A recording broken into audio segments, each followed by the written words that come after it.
Alors, nous sommes à la cellule isolée ici, juste avant Godric le Greffé, qui est mon lieu de test préféré pour les sorts, les incantations, les armes. Donc, je vais vous montrer un nouveau sort que je viens de récupérer. Un sort très intéressant, parce qu'il permet une grande et bonne attaque de zone, mais quand même assez proche de vous. Donc je vais vous le montrer. C'est ce sort-ci, Pluie d'étoiles primordiales. C'est un sort qui coûte 32 en magie, il utilise 2 emplacements, il déclenche une pluie d'étoiles qui persiste quelques secondes. Alors, c'est un sort qui est plus en longueur qu'en profondeur, vous verrez, mais c'est un sort très intéressant contre les multiples ennemis. Les petits par exemple qui sont tout autour de vous. Alors il faut s'approcher quand même assez près, vous allez voir pourquoi. On va le lancer ici. Voilà, on va reculer, vous allez voir. Voilà, vous voyez. Alors là où il devient très intéressant ce sort, c'est quand les ennemis sont bloqués par exemple par une porte, comme ici. On va attendre, je vais vous montrer. Donc vous avez un ennemi qui est coincé là, et qui ne peut pas vous atteindre. Alors il faut savoir aussi qu'on ne peut pas l'enchaîner ce sort, hein. Si vous l'enchaînez 2 fois, vous n'aurez pas 2 pluies d'étoiles simultanées. Donc on va se mettre ici, on va bloquer son attaque, on va avancer, vous voyez, il ne sait pas vous toucher. Vous le mettez là, il va coincer dessus, et hop, vous avez votre pluie d'étoiles qui tombe et qui va le toucher. Bon, évidemment, c'est peut-être un peu bloqué. Alors, je vais vous montrer qu'on ne peut pas utiliser des pluies d'étoiles multiples. On va le lancer 2 fois. 1, 2. Ouais, j'ai pas eu le temps de la deuxième.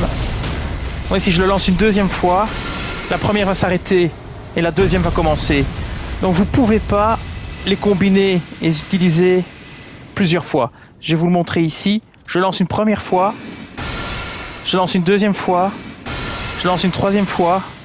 Elle s'arrête. Vous n'arrivez pas à en faire plusieurs en même temps. Donc, vous en lancez une et vous attendez le résultat. Maintenant, je vais vous montrer autre chose. Je vais ramasser quand même le truc ici. Je vais vous montrer où c'est très intéressant. Alors, on va aller à mon deuxième lieu préféré, qui est ici. Là où il y a de multiples ennemis qui se battent. Et là, je vais vous montrer. Par exemple, pour farmer, ça peut être intéressant. Si vous avez beaucoup de petits ennemis qui sont dans votre chemin,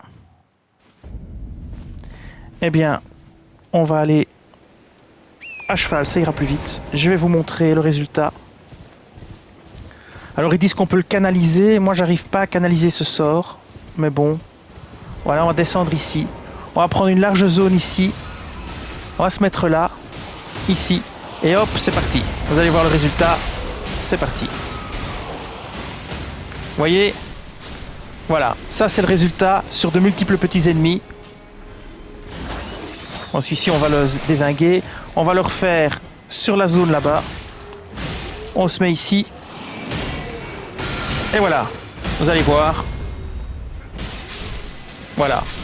Et vous pouvez vous éloigner, hein. Et voilà. Donc c'est très utile contre de multiples ennemis. Ou un géant avec 2 petits, ou un géant avec plusieurs petits. Mais il faut qu'ils restent dans la zone, et donc il faut les coincer dans la zone, quoi. Alors s'ils sont coincés par un mur, par une porte, c'est très efficace.